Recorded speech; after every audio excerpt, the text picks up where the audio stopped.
मसीह यीशु के बाबरकत नाम में आप सबको सलाम। खुदावंद के कलाम में से पढ़ेंगे मुक़द्दस यूहन्ना रसूल की इंजील, उसका 20वां बाब, उसकी पहली आयत से 18वीं आयत तक। हफ्ता के पहले दिन मरियम मगदलीनी ऐसे तड़के कि अभी अंधेरा ही था कब्र पर आई और पत्थर को कब्र से हटा हुआ देखा।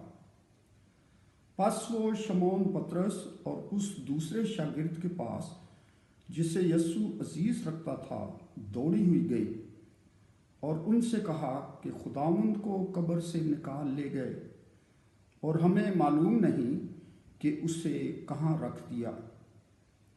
बस पतरस और वो दूसरा शागिर्द निकलकर कब्र की तरफ चले और दोनों साथ साथ दौड़े, मगर वो दूसरा शागिर्द पतरस से आगे बढ़कर कब्र पर पहले पहुंचा।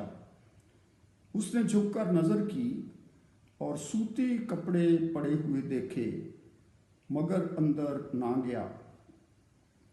शमौन पतरस उसके पीछे पीछे पहुंचा और उसने कब्र के अंदर जाकर देखा कि सूती कपड़े पड़े हैं और वो रुमाल जो उसके सर से बंधा हुआ था सूती कपड़ों के साथ नहीं बल्कि लिपटा हुआ एक जगह अलग पड़ा है।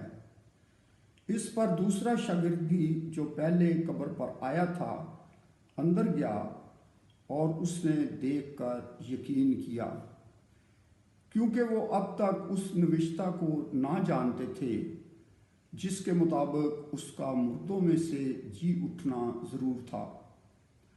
बस ये शागिर्द अपने घर को वापस गए, लेकिन मरियम बाहर कब्र के पास खड़ी रोती रही और जब रोते रोते कब्र की तरफ झुककर अंदर नजर की तो दो फरिश्तों को सफ़ेद पोशाक पहने हुए, एक को सराहने और दूसरे को पहचाने बैठे देखा जहां यीशु की लाश पड़ी थी। उन्होंने उससे कहा, आए औरत, तू क्यों रोती है? उसने उनसे कहा, इसलिए कि मेरे खुदावंद को उठा ले गए हैं और मालूम नहीं कि उसे कहाँ रखा है। ये कहकर वो पीछे फिरी और यीशु को खड़े देखा और ना पहचाना कि ये यीशु है। यीशु ने उससे कहा, आए औरत, तू क्यों रोती है? किसको ढूंढती है? उसने बागबान समझकर उससे कहा, मियाँ, अगर तूने उसको यहाँ से उठाया हो तो मुझे बता दे कि उसे कहाँ रखा है, ताकि मैं उसे ले जाऊं। यीशु ने उससे कहा, मरियम। उसने मुड़कर उससे इब्रानी ज़ुबान में कहा, रबूनी, यानी आए उस्ताद।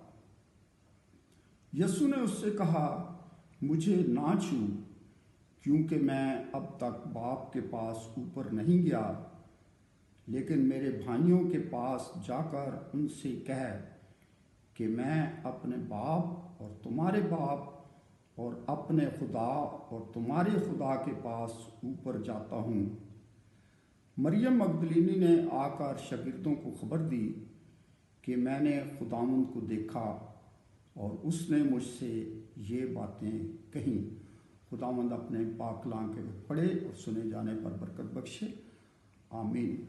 मेरी तरफ से आप सबको ईद क़यामतुल मसीह मुबारक हो। आमीन।